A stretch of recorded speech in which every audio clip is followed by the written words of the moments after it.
قبل ما اروح بس الحصري مع شوبير الحقيقه، انا شايف حاجه يعني شويه جديده على النادي الاهلي. الناس بتدخل وتخرج وعادي يعني، مفيش مشاكل خالص يعني. انك تبقى موجود، انك تبقى ماشي، شرف الانتماء للنادي الاهلي او العمل في النادي الاهلي ده شرف ما بعده شرف.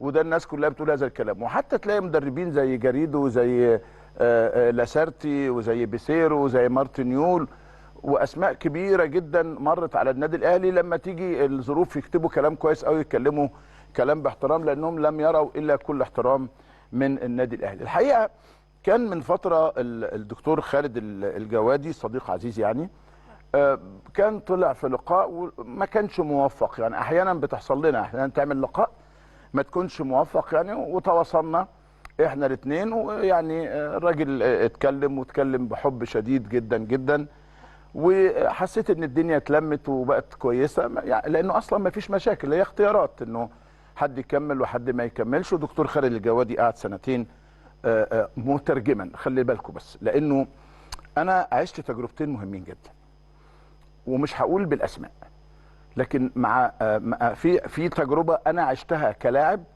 وتجربه عشتها كاعلامي. التجربه اللي عشتها كلاعب كانت تجربه في غايه الجمال. كان عندنا حد محترم كبير عظيم لذيذ لارج، حاجه جميله جدا يعني، فعمل مترجما لفتره يعني متطوعا.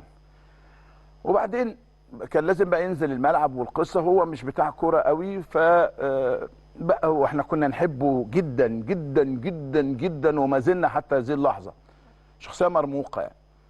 وبعدين بعد شويه بدا بقى يحس انه ايه القصه سهله والتدريب سهل، فبدا بقى يقول لنا يا جماعه، ما التدريب انا ممكن ابقى موجود، ممكن ادخل، بس كان بيقولها على سبيل الهزار مش على سبيل الجديه يعني.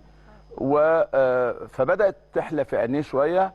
ففي الاخر حد قال له لا، في حدود حضرتك يعني، مشكورا لانه شخصيه مرموقه يعني، مترجم فقط لا غير. فعرف حدوده وخلاص خلصت، ما خدتش معاه اسبوع يعني، خلصت بدري بدري، لكن ظل وفيا للنادي الاهلي حتى هذه اللحظه، واحنا كلنا اصحابه وصديقنا وتواصل دي كانت تجربه خفيفه. بعد كده مع احد المدربين الهامين جدا في تاريخ النادي الاهلي برضو، كان في مترجم، وكان مترجم شاطر جدا جدا، وكان يعني دراع يمين للراجل المدرب. انا مش راضي اقول لا اسماء، لا اسم المدرب ولا، انتوا كده كده كده هتكتشفوا يعني.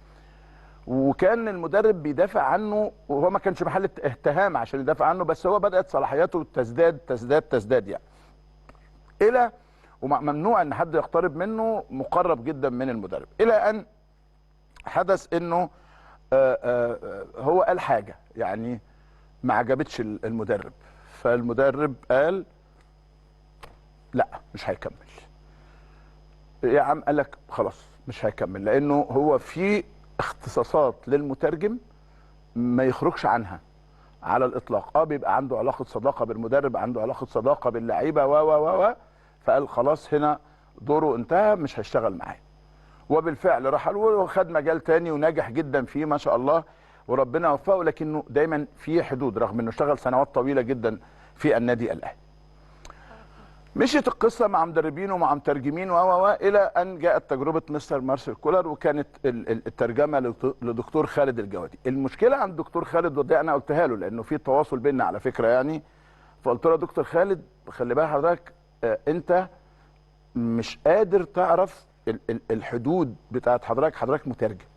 هو دكتور خالد لانه كان محبوب جدا من اللعيبه ولا زال، عشان بس حضرتك تبقوا عارفين يعني، فهو شعر انه له صلاحيات، وكولر ما كانش عارف، لانه اللغه الالمانيه لغه صعبه شويه، فقليلين اللي ممكن يتحدثوا بيها، فصلاحياته زادت من وجهه نظره هو الشخصيه. فامبارح الحقيقه عمل بيان هو غريب شويه على النادي الاهلي، والقى باللوم على المدرب في اختيارات اللعيبه، واتكلم على الاداره، والاداره بتعاني وقصه. كان بيان غريب يعني.